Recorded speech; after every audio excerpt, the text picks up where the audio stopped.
Hello, everybody. As you can probably hear, I am sick again. It's not been a good summer, but I can do the presentation. It's just congestion and, hives and all that kind of stuff, It's your basic run-of-the-mill summer flu. No, it's not a flu. I don't even know what it is, but it's uncomfortable. Allergies. So sorry for the congestion, but we'll make it through this. How many folks missed last week? Show of hands. Enough. Okay. Unfortunately, we didn't get any audio from last week's presentation, as I'm sure you know. So I will try to do a thorough enough recap, but recognize we only have 3 more weeks and we still have a lot to cover. And do keep in mind, you're surely going to still have lots and lots of questions from this. And if you're familiar with this conflict, you may feel like there are things that we didn't cover that we should have, and we're aware of that. But we only had 8 weeks to cover 100 years of really intractable conflict. So it really is an Israel-Palestine 101. Like, these are the basic things to know to understand the story. That's what we were going for here. If we'd had 12 weeks, we could have done a little bit more. Of course, you could do it in 20 weeks. You could do it in a full bachelor's degree. Like, there's so much more you could cover, so many more details. But this is just an overview. And also, who is not going to be here next week? Anyone know they're not going to be here next week? A few. Okay.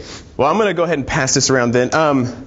So if you have appreciated and enjoyed these presentations from myself, my dad, and my Uncle Rob, you may also be interested then in traveling over there with us. And we are planning on taking a tour in June of 2019. So you got 2 years to save up. And it's both a biblical pilgrimage. We'll go to the really important biblical sites in Israel and Jerusalem and Bethlehem and Sea of Galilee. You'll sail on the Sea of Galilee. You'll go to Caesarea. You'll see the places where Paul was. But we'll also encounter the peace builders. We'll talk to former combatants. We'll talk to people working for reconciliation. We'll go to Hebron, which we'll talk about hopefully next week, one of the most contested cities in the West Bank. You'll get to see the wall that we're going to talk about today. You'll spend some time in the West Bank meeting with Palestinians, encountering Islam. It's a really, really good tour.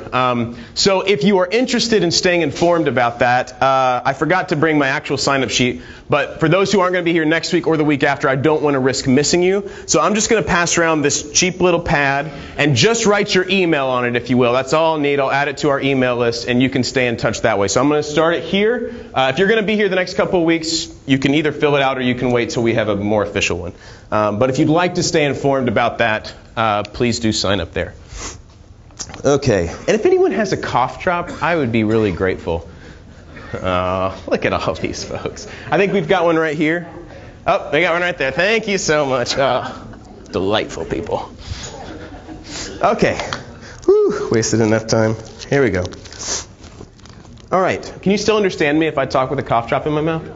Okay. If it seems like bad form, I'm sure my dad will let me know. Actually, my grandmother will probably put her glasses down for me, let me know. All right. So I'm going to try and do this succinctly. So last time I was in North Carolina. My dad filled in and from all reports did a magnificent job. I probably won't do quite as well. But if you'll remember, we talked last time about the Six-Day War. So 20 years after Israel won its war of independence and expanded its borders. During that time, Jordan was in control of the West Bank. Egypt was in control of Gaza. Syria and Lebanon had pieces of the Golan Heights. And Israel in 1967, in June of 67, launched a preemptive strike and took over those lands. They have since annexed the Golan Heights. They maintain a blockade, an occupation of Gaza, and have a full military occupation of the West Bank. Mostly when we're talking today about the Israeli occupation of Palestine, we're referring to the events that have happened since 1967. Which is why when you hear conversations on a two-state solution, there being an Israeli state and a Palestinian state side by side, it's based on what they call the 1967 borders. So the borders that existed before the 1967 war. So what you have in the West Bank and in Gaza would be a Palestinian state, and the rest of it would be the state of Israel. Okay, so those are the 1967 borders. It goes back to this issue of the 1967 war. Now, right after that, the Prime Minister of Israel says, we have to devote some thought to the question of how we're going to live in this land without giving up what we've conquered. And so there begins the practice of what are called settlements, which are the second of it's one of the 5 final status issues. And if you remember, this language of final status issues they're referring to the 5 major issues that have to be negotiated in order for there to be some kind of political resolution to the conflict. So when there have been peace accords that have been worked on or that have been successful, they've had to deal with these issues. And when they don't deal with these issues, they don't work. And so far, of course, none of them have worked. So we talked about the issue of refugees that were created starting with the 1948 war, the Nakba. And now we're to the issue of settlements. So settlements are Israeli Jewish housing units or towns, cities, that have been built on the land that was occupied during the 1967 war. So the Palestinian land that was taken during the 67 war, that is the Gaza Strip and the West Bank. And Israel has begun sending in its citizens to build communities, towns, cities on that land. What many Palestinians would refer to as colonies, because they want to be intentional about using language of colonization, saying this is modern day colonialism. Because at this point, you remember, this is after the Geneva Accords, this is after the world has said, if you take land during a war, you got to give it back. Okay, that used to be how we expanded our borders. You wanted more land, you went to war, you took the land, and that's what happened. That's how empires expanded. But now we've said we're not going to do that anymore. The states that we have are the states that we have. Israel agreed to that, but in 67 they took the land and they haven't given it back. And instead they've been moving their citizens into that land to take what they, how are we going to keep what we've taken? Was what Levi Eshkol was saying. So many would call this colonialism. Israel, of course, wouldn't call it that, because many in Israel would say that all that land is theirs to begin with. Especially if you have a religious belief, many would say God gave us that land for all time. And I would encourage you to remember back to Rob's presentation at the second week of class about whether the Bible actually says that. So I'm just going to keep moving through here. To date, there are over 600,000 Israeli settlers. Let me just clarify here. It would be a misnomer to talk about Palestinian settlers. In this conflict, that term doesn't make sense. Okay? You can talk about settlers in other contexts, the American settlers, the early English settlers, whatever you would talk about. But I can remember on one tour, a person on the tour asked me why we haven't talked or pointed out about the Palestinian settlements. I said, well, because that term doesn't make sense here. Settlements in this conflict refer to the illegal, under international law, illegal communities that have been built on somebody else's land, in which case it refers to Israeli communities, Israeli Jewish communities that have been built on the Palestinian land since it was occupied in 67. So settlements are a uniquely Israeli Jewish thing in this context, not a Palestinian thing. And there are over 600,000 of them in over 120 government-sanctioned settlements. So many would say that the settlements are the largest obstacle to a two-state solution, because the Palestinians don't see how they're going to be able to build an independent state with over 600,000 Israeli citizens living in their country, who likely would never accept Palestinian citizenship. And so you have this major obstacle of you've got these big Israeli cities. I mean, big ones. What are the biggest settlements now? About 40 to 50,000 people. They're not small little towns. I mean, some of them are small, but you have really big ones like Ariel, Ma'ale Adumim. Some really big settlements that have 40, 50,000 people, have mayors. There are U.S. high schools that do exchange programs with these settlements, that have the mayors come and bring students. And they're functioning towns with school systems and daycare and the whole works. So this is a major obstacle to coming up with a two-state solution. Just so you know a little bit of what they look like, let me back up. So they often start with Israeli citizens. I'm going to be specific in saying Israeli Jewish citizens because 20 to 25% of Israel's population are in fact Arab Palestinians who remained there after the 48 war. So it's not synonymous to say, Israeli and Jewish are not synonymous terms, right? So the Israeli Jewish population, when they want to build a new settlement, many of them will come to a hillside in the West Bank. They'll set up sort of these trailers, as you can see. Then once those trailers are set up and soldiers have come to protect, they begin building houses. They look more like this. You can see these up on the hill, those trailers with the houses being built up here, more permanent dwellings. Again, you can see the development. This one shows the trailers, then the houses sort of in transition, and then the finished houses in the back. Again, on the hillside. And they're almost always on hilltops for strategic reason, right? I mean, you can think about that militarily. It's easier to defend the hilltop. Here's one that shows the development. 1997, this is a hill right outside Bethlehem in the West Bank. 2003, it's been developed by an Israeli settlement. In 2009, it's a fully functioning city called Har Homa. This is, again, the city of Har Homa in the West Bank, an Israeli settlement. Here's the city of Bethlehem, the Palestinian city. This is all inside the West Bank, but it has been occupied, colonized, taken over, whatever language you want to use, by Israel for some of its population. Okay, so what has happened then, primarily because of the settlements, is the continual loss of Palestinian land, where you had before the partition plan that stuck, so to speak, most of the land was occupied, resided in by Palestinians, and then in 1947 the land was divided, as you remember, between a Jewish state and a Palestinian state. Then Israel took more land during the war that it won in 1948 and had this much land in white until 1967, where it then defeated the surrounding Arab nations, took more land, and occupied the West Bank and Gaza, and have now expanded into those territories. So you can see the loss of land, which should remind you of similar maps from our own history about Native Americans who have been moved out to reservations. And some Palestinians would call what has happened in the West Bank that they've been moved into reservations. They'd also use language of Bantustans, calling on the language of South Africa.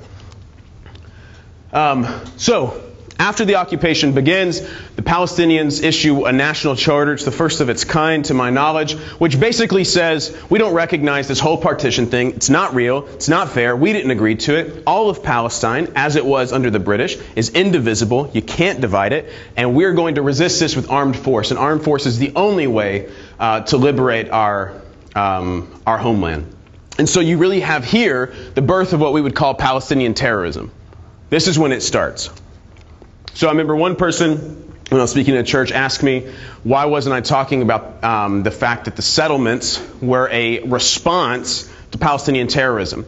That suicide bombing starts, and so Israel starts building settlements as a way to deal with suicide bombing. One, because that just doesn't make any sense. Like that, if you're trying to keep suicide bombing from happening, you wouldn't move your people closer to the enemy. And two, the timeline isn't right. The settlements start in 1967. The first suicide bombing, I think, is in 1989. So Palestinian terrorism is a response to this, to the occupation. Okay? That is just a fact based on the timeline. I mean, you could draw maybe a different conclusion, but the timeline is still true. The occupation starts and then Palestinian terrorism. Okay? So from 1967 to 87, we're not going to go over much of this, just to say a whole lot of conflict happens. You have that period, 68 to 74, with the rise of Palestinian terrorism. Many of you will remember the Munich incident in 1972 at the Olympics. Yep, that's during this time period. Now you're beginning able to place your memories, hopefully, in this sense of timeline and sequence, how all this starts to play out. Get a sense of the story.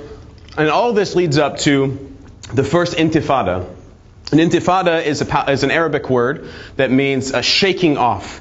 So it was an attempt of the Palestinians to shake off the Israeli occupation and force Israel to the table, come to terms, and get a sense of liberation. So for 20 years, from 67 to 87, you could say that the Palestinian struggle was an armed struggle aimed to essentially undo what happened in 1948. In 1947, the land was partitioned. Israel won its independence.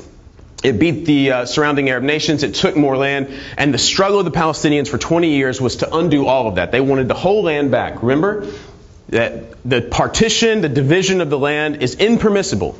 We can't allow that to happen. Palestine should never have been divided, and we're going to get it back. With the first Intifada, they changed strategies because they realized after 20 years it's not going to happen. And so they launch into this Intifada. And one of the things that's often said about the Intifadas is they are incredibly violent on behalf of the Palestinians. The second Intifada is, very much so. First Intifada, not nearly as much.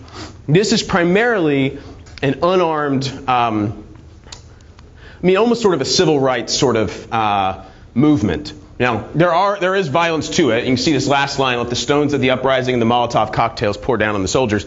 That's fairly violent language. But for the most part, notice here, we're calling for general civil disobedience, boycott all enemy organs, don't pay taxes, put a strong blow to the enemy and its economy, call on our workers to stop work immediately in the Israeli settlements, calling our workers to go on a general strike and a go slow strike, abstain from paying taxes, abstain from paying exorbitant and unfair fines, boycott Israeli goods, so on and so forth. In other words, we will force Israel to the table by attacking them economically, and then they'll have to make peace.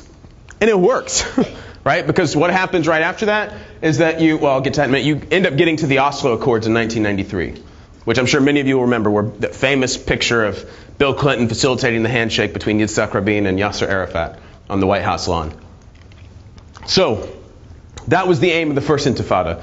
Second Intifada has a different goal, not nearly as organized. And most of the First Intifada was organized out of Israeli prisons, because many of the people who were being arrested by Israel were very smart, educated doctors, university professors, so on and so forth. And they were organizing this massive nonviolent, unarmed resistance from their prison cells, which it's an amazing story, a separate thing. But soon after the Intifada begins, the Palestinian National Council agrees to a few significant things, most of which you've probably never heard. One, they agree to recognize Israel's existence. So for the most part, a lot of the language changes from the Zionist regime or the Zionist entity to the State of Israel. There's a recognition that Israel exists. Not necessarily that it has a right to exist, but that it does exist, and we're going to have to negotiate with Israel as Israel. Second, they accept all the UN resolutions that they'd rejected since 1947, which Israel still has not done. And the most significant piece, they forswear, they give up their claim to mandatory Palestine, 78% of the land. Remember, until this point, the position was, we want all of it back. Israel as a state, the Zionist state, has to be gone. We want all of it back. 20 years in 1987, they're done with that. They know that that's not going to work. So they're saying, we'll give up our claim to 78% of the land, and we'll just take a state in the West Bank and Gaza. Okay?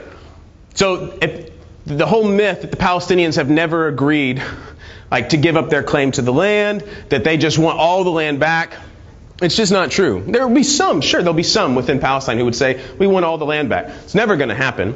But the overall perspective of Palestinians that I have met and that I've researched is consistent with this position. 78% of the land in the West Bank, giving up 78% of the land for a state in the West Bank and Gaza. Okay? And they also proclaim the establishment of the state of Palestine with East Jerusalem as the capital. Now remember, when the Zionists declared the state of Israel, the United States recognized the state of Israel within 11 to 13 minutes. It still hasn't recognized the state of Palestine. This is very interesting. Why recognize one claim, a unilateral claim, and not recognize the other?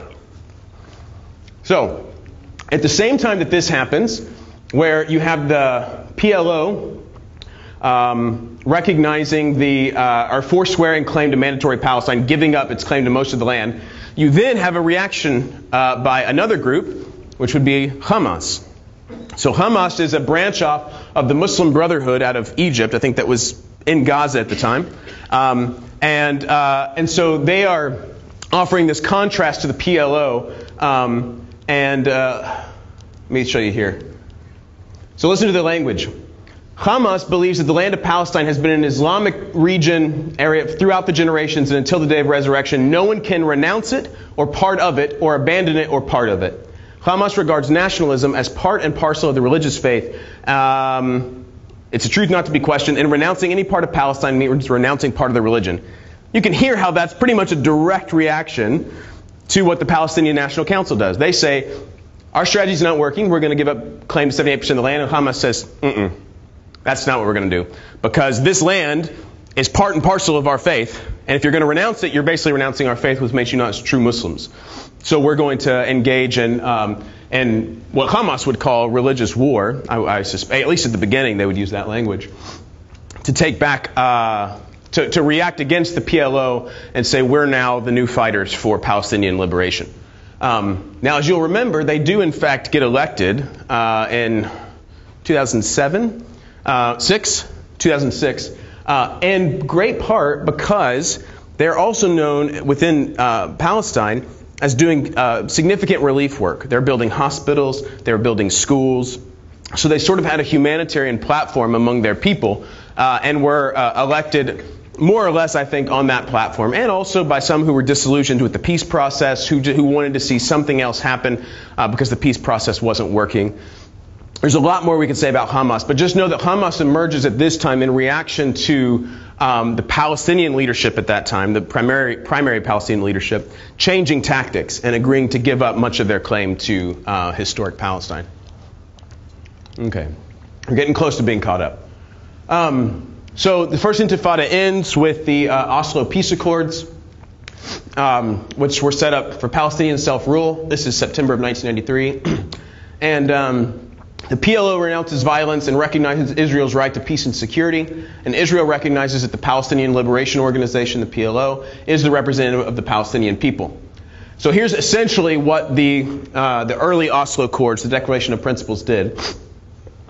Palestinians would acquire various degrees of autonomy, so over time. Within 9 months, there would be elections held for a Palestinian Authority. So the PLO is sort of taking on a new name. I think the PLO still technically exists, but the negotiator, the government of Palestine, is called the Palestinian Authority. Within 2 years, those final status negotiations, right, we've been talking about that, borders, refugees, Jerusalem, settlements, and water, those would begin to be negotiated after 2 years. So there's going to be, you can imagine there's going to be an issue right there for Palestinians. You're signing a peace accord and you're not even going to talk about the major issue for 2 years. And you're not going to try to resolve them for 5 years. So, we just talked about that. So of course, Palestinians are generally pretty skeptical of this. Right-wing Israeli and Palestinians on both sides reject it. Palestinians are skeptical because it agrees to end their intifada and renounce most of the land without any guarantee of statehood or the ending of settlements or commitment to improve human rights or resolving the refugee issues or the status of Jerusalem. So there's a lot of skepticism. And what ends up happening later is that in the next about 4 years, the settlement population increases by about 60,000, which is one reason why the Oslo Accords fail, and you end up having the second intifada soon to come. This was in 93. In 94, 95, there's another Oslo process, Oslo II. And all I'm going to say about this is that it's significant primarily because it divides up the West Bank into 3 different areas, Area A, B, and C. Area A is 18% of the land, and this is land that will fall, this is confusing, I know, but this is land that will fall under Palestinian control for the most part. So this is civil control, dealing with issues of education, healthcare, what else? Yeah, electricity, water, just kind of basic civil control, and also security control. Keep in mind, there is no Palestinian military, so it's more just policing. Palestine is not allowed to have a military. Area B is 22% of the West Bank, and that is area that's under Palestinian civil control, but Israel has military control, security control of that area, okay? So Area A are mostly the big Palestinian cities. Area B are the area around the cities. And then Area C is most of the rural areas of the West Bank, and that's 62% of the land, and that is under full Israeli control, civil and security. Here's a map. What you see in red are the areas that are Area A. So that's the 18% of the land that are it's under full Palestinian control. So Tulkarem, Jenin, Nablus, Qalqilia, Ramallah, Jericho, Bethlehem, Hebron, the big cities. Okay? And then Area B is what you see in tan, the area around those cities, which are still under Palestinian civil control. So everything you see in red and tan, the Palestinian Authority technically has civil control of. And then everything else that you see in white is under full Israeli control. Now, you tell me how you make a state in that, when what you have is red and tan. All right, again, this is where language of reservations, Bantustans, islands, this is where that language comes from. How are they to make a state in this land? Not possible. Not possible. And Israel wants to hold on to this valley here for security reasons as a buffer zone with Jordan, who I think they still have a peace accord with, which is really fascinating. So we're going to keep going. But those are very significant. We talked about that a good bit on our tours because you really have to know. That's important to understanding why this conflict is persisting. Areas A, B, and C. That Palestine, the Authority of Palestine in 88 says we're going to give up 78% of the land, and then in their peace accord, they only get 18% of the 22% that they agreed to retain, right? So if they give up 78%, they're saying we'll make a state in 22% of that land. But the only amount of that land that is under their full control is 18%. of that 22%. So you start with what you saw on that first map, all that green, and then you work your way all the way down to 18% of 22% of that land. Not very much. Okay. So, settlements increase. Israel begins building bypass, or what are called settler-only roads, which means that between all those settlements we talked about, they start building roads that only the Israeli Jewish citizens are allowed to use. Palestinians cannot use those roads. Excuse me. Which you can see here, all of these roads in purple would be roads that Palestinians who are living in the West Bank are not allowed to use. They have to find ways around them, which is difficult. Okay, so tensions begin to rise, continue to rise. They've been rising for a long time. As settlement population increases, violence continues. Many Israelis and Palestinians are dying. In February of '94, an American doctor who's living in a settlement around Hebron, a guy named Baruch Goldstein, walks into the Ibrahimi Mosque, which is where the tomb of the patriarchs are, the burial place of Abraham, Isaac, Jacob, I think, is also there, and Rebecca. Jacob's not there, is he? Is Jacob there? Jacob's there, yeah. Anyway, he walks in there when Muslims are there praying in the morning, and he opens machine gun fire in the back of the mosque and kills somewhere in the 20s. I can't remember exactly how many people he kills. He's beaten to death with a fire extinguisher. And still to this day, many of the more radical settlers make pilgrimage to his gravesite to pray over him and thank him for what he did for the Israeli cause. There are extremists on all sides. Okay? So Baruch Goldstein commits that massacre, and immediately following that, there are two suicide bombings in April of '94.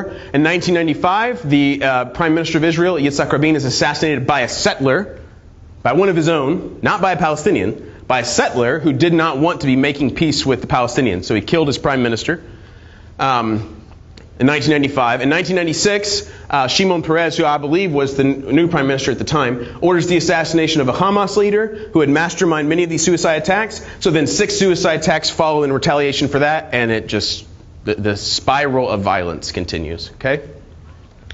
So then you have another kind of Hail Mary attempt by the U.S. government to try and fix this. Not a whole lot of preparation went into this. Kind of poorly conceived. Doesn't work. It's called the Camp David II Accords, is essentially how it's referred to. This is July of 2000. There are lots of debates. Nothing in these negotiations, there were no minutes from these negotiations. So there's really no documentation about what was actually offered. So it's all Palestinians say this, Israelis say this. It's really hard to know what was offered. Some say that Arafat refused 94% of the West Bank, that Ehud Barak, who was the Prime Minister of Israel, said, we'll give you 80 or 94% of the West Bank, and that Arafat refused, and of course he's been condemned for that. I'm sure Arafat would say that language matters, by the way. When you get into these kind of negotiations, language is a big deal. So when the language is being used of we're going to give you, or we'd like to offer you 94% of the West Bank, Arafat's saying it's not yours to offer. You need to give it back. Return it to us. You took it from us. Right? You don't get to sound gracious if you steal my car and then say, well, I'll give you all of it back except for the hood. I'm going to keep the hood. And be like, but I'm being very gracious with you because I'm giving 94% of your car back. Arafat's saying that doesn't work. But we don't actually know what was offered. But we do know that it all fails. Clinton tries one more thing. He puts together a plan. It gets very close to... Many of the Palestinian and Israeli negotiators would say it was the closest they ever got to truly resolving this. It was in what's an agreement called the Taba, or the Taba negotiations. But that also doesn't work out because right after this fails, what's called the Second Intifada starts. Because tensions have been building throughout that decade with the ending of the Oslo, or as Oslo is failing, the settlements are increasing, suicide bombing is rising. And then after Camp David fails, Ariel Sharon, who is soon to be the Prime Minister of Israel, takes hundreds of police and walks onto the Temple Mount. It's called the Temple Mount because it's where the first and second temples would have been.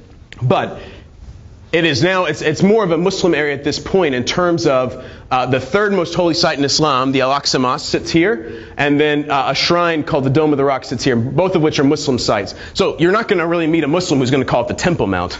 They call it the Haram al-Sharif, which is the Arabic name for it. And so Muslims go up here to pray often. So Sharon takes a whole bunch of police up here sort of as a way, seems to be a provocation of saying this is a Jewish site and we're going to assert our authority over it. So the next day, Palestinians hold stone-throwing demonstrations, and 18 Palestinians are killed by Israeli security forces, and the Second Intifada just erupts. It's also called the Al-Aqsa Intifada because, right, the Al-Aqsa Mosque up on the Haram, on the Temple Mount. So it's the Al-Aqsa Intifada or the Second Intifada, which lasts approximately 5 years. I think this is what you covered, right? We're past what you covered? Okay, so we're moving on to new material now. Everyone feel caught up? You got the story? We're good? Okay. Let me make sure I'm not completely out of time.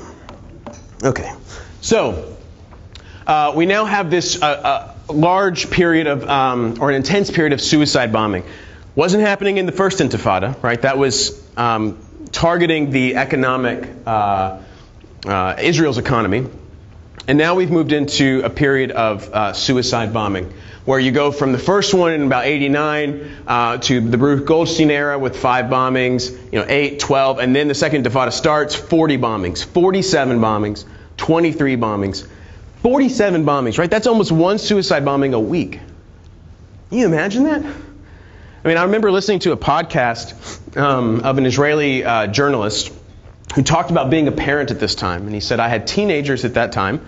And he said, you can't understand the terror because, you can't keep your teenager, you can't imprison them in your house, right? You can't force your children to live inside their house for years.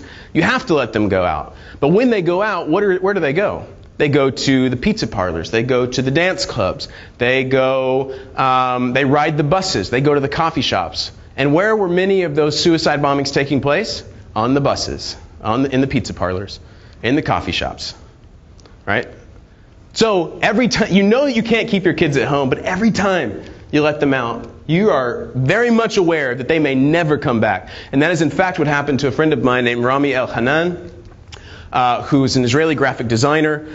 He is still an Israeli graphic designer. His father survived Auschwitz. His father-in-law fought in the 48 War, was a general in the 67 War, was a member of Israel's parliament, a renowned professor, really famous family.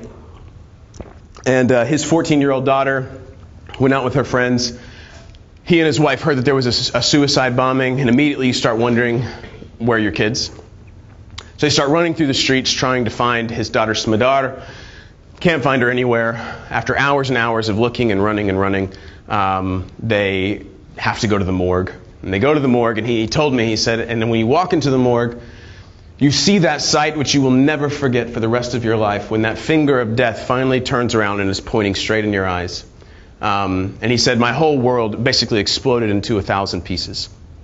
And he said he then went into the 7 days of mourning within the Hebrew tradition called the Shiva, and where thousands and thousands and thousands of people came to visit his family. And his wife was actually a good friend, or at least on good terms, with the prime minister at that time, which was Benjamin Netanyahu, who is the prime minister today. And his nickname is Bibi. And so Bibi called Rami's wife to offer his condolences. And Rami said that what his wife told Bibi was, this is your fault. She says this to the Prime Minister of Israel. This is your fault. Because had you not been occupying that man's land, my daughter would still be alive. A bold claim. Bold claim. And what Rami said to me, he said, it was the first time that I'm aware of that a victim of terrorism looked not only to the mosquito, but to the swamp. I thought was a really powerful phrase. So Rami spent his 7 days in mourning, and then he said, on the 8th day, I had to wake up and decide what to do. Mourning is over.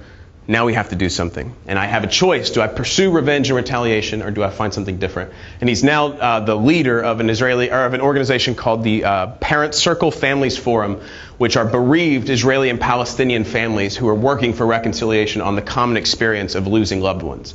Because they say if anyone has a right to keep this conflict going, it's us.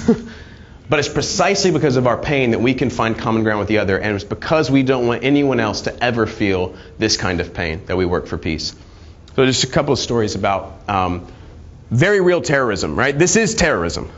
Hopefully you have an idea of where it comes from, which is not to excuse it, but it's to help explain the story. There's always a story behind stuff.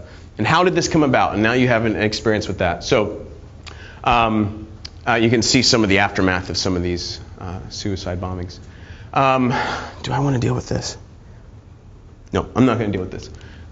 These slides basically were just referencing a book that I recommend you look at called Cutting the Fuse, where these two analysts looked at every known suicide bombing from 1980 to 2009 and concluded that Islamic fundamentalism actually has very little to do with suicide bombing, and that in fact resistance to foreign occupation accounts for 95% of all suicide attacks. The people who are committing the attacks perceiving their homeland as being occupied by a foreign power, they said that makes up 95% of all suicide attacks. I would go into more, but I have more that I want to cover that I think is a little more relevant. Come on. Okay. Now, at this time we're getting to the issue of the West Bank barrier, which is really getting us into, let me go back. Well, it's getting us into the issue of borders. This barrier begins to be built in 2002. Now, what's happening in 2002? Right? 47 bombings in that year. So, you have the height of suicide bombing. Israel says, let's build a wall. So, get to this issue of borders. So, again, here's the border of the West Bank between Israel and Gaza and the West Bank. And so Israel says we need to build a wall on our border to keep ourselves safe from this rise of terrorism. So in some places, well, let me back up. I'm sorry. Let me back up here just so you can see the language. Many in Israel would call this a security fence. Okay? Palestinians and kind of pro-Palestinian supporters will use language of separation or apartheid wall. Anyways, it seems a fascinating distinction in terms. How can it be a fence and a wall? It's got to be one or the other. So let's talk about that. Is it a security fence or a separation wall? Let me get back here. In many of the areas, especially the areas of the West Bank that have lower populations, you do have a fence. I took all these pictures, so they're in fact from the West Bank. You have a fence that looks like this, or you can see all the razor wire. Now, this isn't just, as you can see, it's not the kind of fence that you build around your property to, keep your dog from running in the street.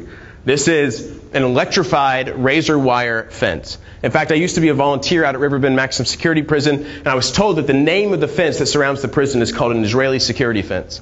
And I don't know whether or not they got that fence from Israel, or if Israel and the prison got their fence from the same manufacturer. The point is, the fence that Israel has around the West Bank is an incarceration fence.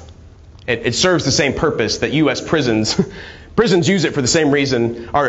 They're keeping people in and keeping people out, right? Through electrified razor wire fences. Okay? In more populated areas, it is in fact a wall. Okay? This is me when I was 18. And you can see, Palestinians want you to know this is not a fence. This wall is twice the size of the Berlin Wall. It's 25 to 28 feet high, I believe. It's quite tall. Here's another picture of it. You can just see it running down. This is right in the middle. This is in a Palestinian city called Qalqilia. Okay, so let's talk some basic facts. Construction of the wall begins in 2002. Height of suicide bombing. It's a 25 to 40 foot high wall with concrete slabs, trenches, barbed wire, buffer zones, electrified fencing, watchtowers, thermal imaging, video cameras, sniper towers, and patrol roads. High-tech wall. I think Trump has actually had some conversations with Israel about partnering together on the wall in Mexico. That's not a joke. I think that's actually real. So here's a question. If we're going to talk about this being a security fence, or security wall, security barrier, it matters where it is. Right? If you're going to talk about whether it's separation, apartheid, or security, where it lies is important. You've got an argument for security because it goes up at the height of suicide bombing. And what did you notice in the years coming after? Suicide bombing does what? Goes down. So there's an argument to be made that it's for security. But let's look at this. Where is it exactly? Excuse me. It was probably really loud because of the microphone. So follow with me here. This is the path of the border, the only internationally recognized border that Israel's never declared.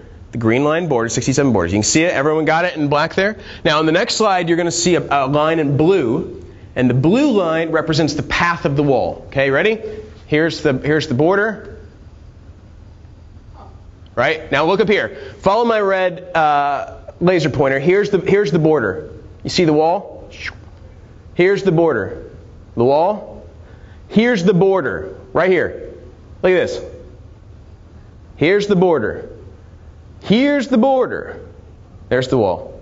Here's the border. There's the wall. Right? You get the point?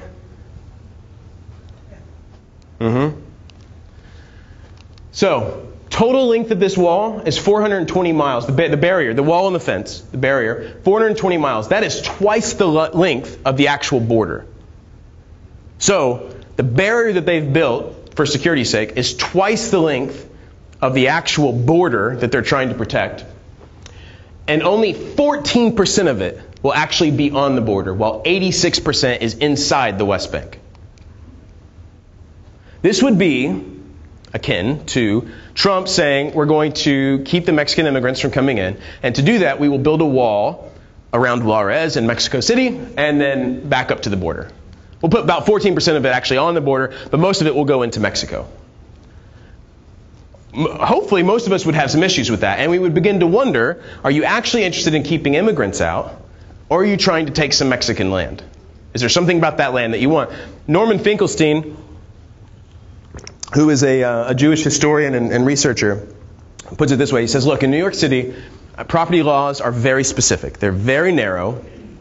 And if I'm having problems with my neighbor's dog, their dog keeps coming in, digging up my garden, I can build a fence to keep my neighbor's dog out. But I have to hire a surveyor to find out exactly where my property line is. Because if my fence deviates, he says, literally by 1/4 of 1 inch, it is illegal, and my neighbors have the right to tear that fence down. So if I say I want to build a fence to keep my neighbor's dog out, but that fence in fact goes into my neighbor's yard, around their garden, their swimming pool, and their new Lexus, and comes back in, you would begin to ask yourself, are you really trying to keep your neighbor's dog out, or are you using the excuse of keeping your neighbor's dog out as a way to take the neighbor's garden and their swimming pool and their Lexus? Okay? That's what we're dealing with here. There's an argument to be made for security in terms of the timeline. Height of suicide bombing, wall goes up, suicide bombing goes down. Yes, but if it's for security, why would you not build it on your border? Why does 86% of your barrier go into the Palestinian territory and bringing that land back onto the Israeli side of the border? 385,000 Israeli settlers, 80 settlements, now live on the Israeli side of the wall. 385,000 of their settlers now live on the Israeli side of the wall. 150, Palestinian communities have part of their land isolated by the wall. In other words, if I'm Palestinian, I live in the West Bank, and I've got my farm 3 miles down the road where I harvest my olives and have for generations. 150 of those communities now have the wall running in between their farms and where they live. So for instance, during the 2011 olive harvest, and what's significant about that is that they have to get permission then from Israel to go farm their land. They have to apply for a visitor status or a guest worker visa or whatever it is to cross through a gate or a checkpoint to go and harvest their crops. And Israel has full control of whether or not they say yes or no to that. And in the 2011 olive harvest, and olive harvests are a really big deal in Palestine, 42% of the applicants were denied access to their land for security reasons. Almost half of the Palestinian farmers in 2011 couldn't get to their olive harvest. 28% of Palestinian communities, 125,000 residents, when the wall is completely done, the barrier is done, will be surrounded on 3 sides by the wall, and 8 communities will be surrounded on 4 sides by the wall. Now, I don't know about you, but I would say being surrounded on 4 sides by a wall would feel like a prison to me.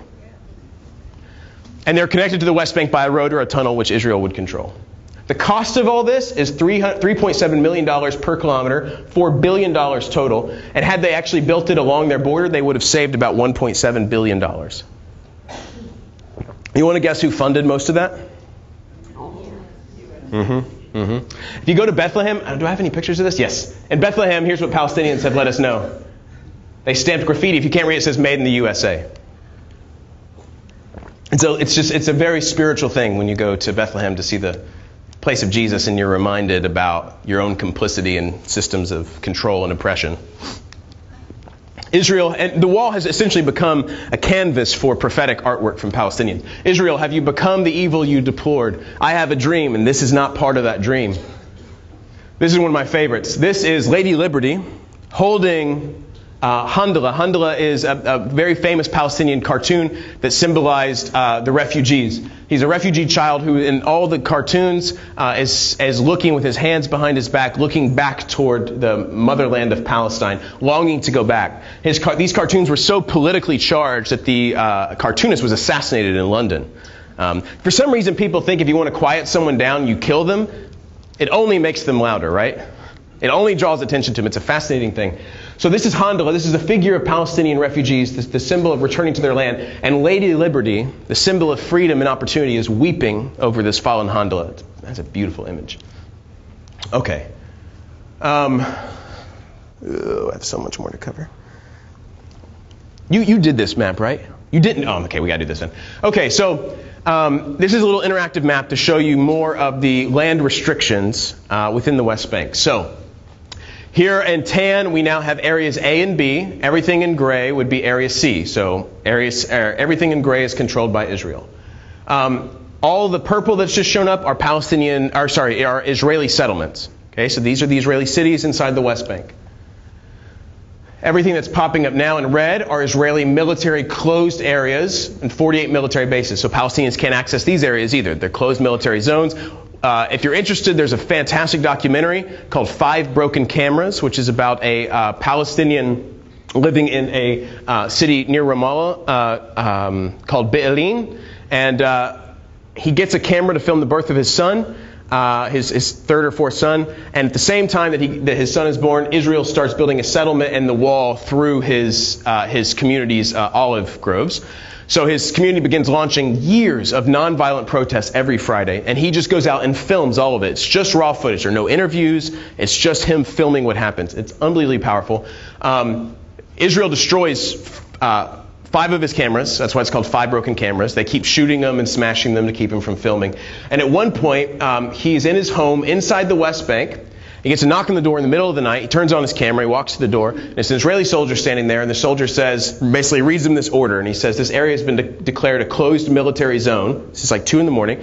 Closed military zone. You are here, so you're clearly in violation of this order. So you're now under arrest.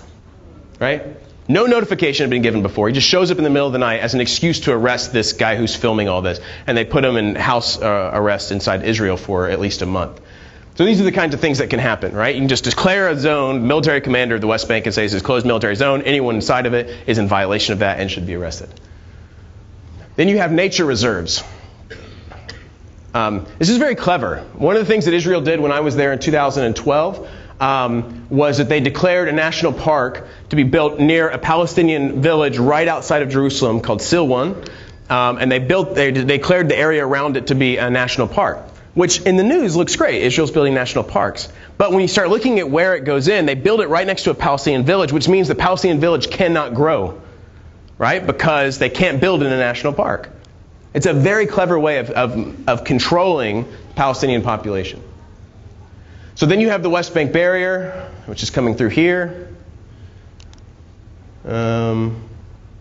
What's next? Restricted roads. These are roads Palestinians can't use. Closures and checkpoints. All these are checkpoints and closures for Palestinians. These are the effects of the closures. Here's the fragmentation of the West Bank. Imagine trying to live in that. Again, when you start learning this stuff, it's not hard to imagine why many Palestinians want to resist. That's not to say it justifies violent terrorism, but it's not hard to imagine how little time it would take living in this before your blood starts to boil. You're watching your kids not be able to get to school. Watching your wife give birth to a stillborn baby at a checkpoint because a soldier wouldn't let her through to go to the hospital in Jerusalem. Or the mother died at the checkpoint. And my dad can talk to you about how many times that happens. Palestinian mothers are not allowed to get through the checkpoints to go to Jerusalem or to Israel for health care, and mothers die or their babies die at the checkpoints. It's unbelievable. Imagine how long it would take before you just lose it. Okay, let me get to them. Oh, these are tunnels that connect those roads. So there's the wall coming back through. So everything you see in gray is under Israeli control. And you imagine how to make a Palestinian state in that. Let's see, this is one more version of this. Here are all the checkpoints, partial checkpoints, permanent checkpoints that exist. Here are earth mounds. So another way that Israel keeps Palestinians from traveling is they build up earth mounds to block roads. You can see how many of those exist. Road gates that they close. You can see all those in yellow coming through. Road blocks. You can see all those in orange. Trenches and earth mounds. A couple of those popped up. They're really hard to see. Road barriers. Those are now black triangles. That's what it's like to get around in the West Bank. How many of you knew all of this, and this is all just extra stuff? That's really interesting. Yep. Okay. One of the what kind of time do we have? Do we want to go in? 2002. Who's asking? I can't see. Oh yeah, 2002. Yep. Actually, I was going to go into water at this point, but we're not going to have time. We have 5 minutes. So I'll stop there. Questions. We have 5 minutes for questions, comments, reactions. You don't have to ask me anything if you just want to say something. What would compel an Israeli Jew to want to start a settlement? Great question. So, what would compel an Israeli Jew to want to start a settlement or participate in a settlement, right? Few reasons. Feel free to jump in if you want. One, it's a lot cheaper to live in the West Bank. It's a lot cheaper. The cost of living is lower. Israel offers incentives, I think tax breaks, maybe education breaks. There are a series of incentives that Israel will give to its citizens to move into the West Bank. It will claim that all citizens live there voluntarily, but it's also sort of the carrot kind of phenomenon. Additionally, if you have particularly strong religious or ideological belief that let me just get back to my map, that all of the West Bank, Judea and Samaria, that all of this is your promised land, the land belongs to you, and the Palestinians are squatters who need to be removed, then you'll want to be part of taking back that land. You'll want to be part of as I've heard it called, they're the new Joshua. So it's incentivized by a kind of zealous. Yeah. Now, I want to be fair and say I don't know that not every settler is a religious zealot, okay? I think I'd be hard-pressed, I think, to find a settler who didn't believe that they have a right to live in the West Bank, obviously, which is a political position then. It may not necessarily be a religious position, but it's a political position to say, because what you're saying is, essentially, this is not Palestinian land. This is our land, and I have a right to live here. But they wouldn't necessarily say, I have a right to live here because God gave it to me. But there are many within the West Bank, especially in Hebron, which we'll talk about next time, hopefully, that would absolutely say, we're here because this is the land that God gave us. But it's so difficult when Israel is not only a political state, but a religious state as well. Is that not correct? Well, that's also complicated, I think, because there's no constitution for the state of Israel. So I'm trying to think, because Israel says it's a Jewish state. Now, does it say that it is in fact a religious Jewish state, or it just claims to be? I think it just claims to be a Jewish state, which you could interpret as an ethnic state, a state of ethnically exclusive Jews, or you could interpret it as a religious Jewish state. But most of the Israeli population are not religious Jews. Most of them are secular or atheists or whatever, humanists, whatever language, however they would choose to identify themselves. But to my knowledge, most Jews who live in Israel do not go to synagogue. They're not active religious participants. And in fact, the ones who are, the Orthodox Jews, the rabbis and so forth, most of whom who live in Jerusalem, often are fairly marginalized within their society. In fact, in Tel Aviv, where's my pointer? In Tel Aviv, here in the north, around about here, I think, I have a friend named Talia who works at a high school. She works with upper-level high schoolers, so ones who are about to go to university, 17, 18 years old. And she says usually about 90% of her students, Jewish students, have never met a religious Jew. 18 years living in Israel, and they've never met a religious Jew. That's how even isolated Israeli society is from one another, how marginalized the religious voices are. Yes? Are American Jews aware of this? I'm so sorry. Are American Jews aware of this? I would say many, yeah. In fact, some of the most outspoken voices against the Israeli occupation are American Jews. There's a great website or organization called Jewish Voices for Peace. which is constantly organizing to end the occupation of Palestine. And again, those are Jewish voices calling out for that. So there are many American Jews who would be absolutely against this. And there'll be many American Jews who will be in favor of it. Many, I suspect, who may not understand the fullness of this, and many who do, but have a belief that this is, not only is this our land, but the story that they've been told is that they tried to find freedom and safety in a land where it turned out that the population was hostile, and the hostile population has been blowing up their fellow Jews for years and years and years. And it's not hard to understand why you would justify then, getting them out. I spoke to one Israeli soldier about what was happening in Hebron, which you'll hear soon, and he said, he himself even said that what was happening in Hebron was apartheid. This is an Israeli soldier who says this is apartheid, but he said, I don't know what else to do, because if we don't control Hebron, they'll use it as a hub to attack us. Right? What a friend of mine, Robbie Damlin, said is the DNA of fear inside the Jewish people, she said. You have to understand the Jewish story, and that the fear is so strong that this guy says, yes, we have to commit apartheid. It is apartheid and it's abominable, yes, and we have to do it, because if we don't, they'll kill us. Yep. Can you talk about the population in outside Gaza and the West Bank, and what is the non-Jewish population? Yeah, so within Israel, I want to say there are 8 million citizens of Israel. Does that sound right? 7 or 8 million citizens of Israel. So 20% of those, 25% of those are non-Jewish citizens, Palestinian Arab citizens. So what is that? It's about 1.5 to 2 million, I think, living within Israel. And then you've got another 4 million in the West Bank and Gaza. So the population, the Arab-Palestinian population of Israel and the West Bank and Gaza are about the same as the Jewish population of Israel. The populations are right at about 6 million each, I think, if I'm correct. So you've got about 1.5 to 2 million Palestinians living inside Israel who, there's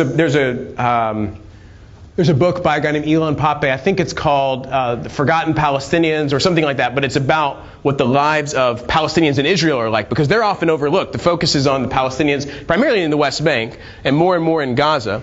But many would say that the Palestinians in Israel are second-class citizens. Don't have, though they may have, it'd be fairly similar to black citizens of the United States. They have the same rights on paper, essentially, but the practice of those laws is very, very different. How that plays out in the world looks very different than what it says on paper. And is there population growth? Are they growing at the same? No, they're not. So this is a very significant issue that we really don't have time for, but because we're out of time.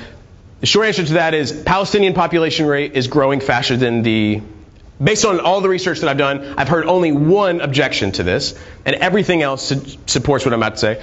Palestinian population rate is growing faster than the Israeli Jewish population rate. And that is significant to Israel because it is a threat to the one-state solution. Exactly. So this is what Israel, I'm just going to say this and we'll be out of time for questions, but please come up and talk to me afterwards. This is what Israel would call the demographic threat, because if you want a one-state solution, and to do that, you're going to, if everything is part of one state, and all the Palestinians in the West Bank and Gaza become part of an Israeli-Palestinian state, if you're going to be a democracy, you got to be one person, one vote, right? At least that. So how are you going to maintain your identity as a Jewish state if most of your citizens are not Jewish and they have the right to vote? They're not going to vote in favor of that. So the risk then is under a one-state solution, due to the demographics, that a Jewish state will no longer exist. Now, it's a risky thing to say, because what people may hear is all the Jews are going to die. That's not what that's saying. Okay? All it's saying is that Israel's identity as a Jewish state, the homeland for the Jews, well, it will be more just a Jewish state, that will not be able to continue if it's a one-state solution and it's a democracy. So there's a triangle. I can't draw. There's a triangle that one scholar has drawn that has all the land in one place, Jewish state and democracy on the other corner. So all the land, Jewish state, and democracy, and saying Israel wants all three, but it can't have all three. It can only have two. So it can have all the land and be a democracy, but then you can't be a Jewish state, because most of your population are not going to be Jews. And that's not a democracy. You can have all the land and be a Jewish state, but then you can't be a democracy. And you can be a Jewish state and a democracy, but then you can't have all the land. So it can't have all three of the things that it wants. It's going to have to choose between them. So that's the issue it's going to run into. So then it's forced to have a two-state solution, but many don't want that, and they're not making it possible to have it. They keep building more and more settlements, which are decreasing the likelihood that there's going to be a two-state solution. And so many will call Netanyahu, for instance, an anti-Zionist prime minister, which is fascinating because many of us will hear Zionist and think he's expanding the settlements, he's trying to take over the land. That sounds like a very Zionistic thing to do. But others will say, no, Zionism is about the belief that there should be a Jewish homeland, an ancestral Palestine. The more that Netanyahu expands the settlements, he is decreasing the possibility of a two-state solution and increasing the probability of a one-state solution, which means the end of a Jewish state because of the demographic issue. Does that make sense? That's very complicated. Yeah, so that's the issue that we're working with here. I'm out of time. Thank you so much. We'll see y'all next time. Please ask questions if you want.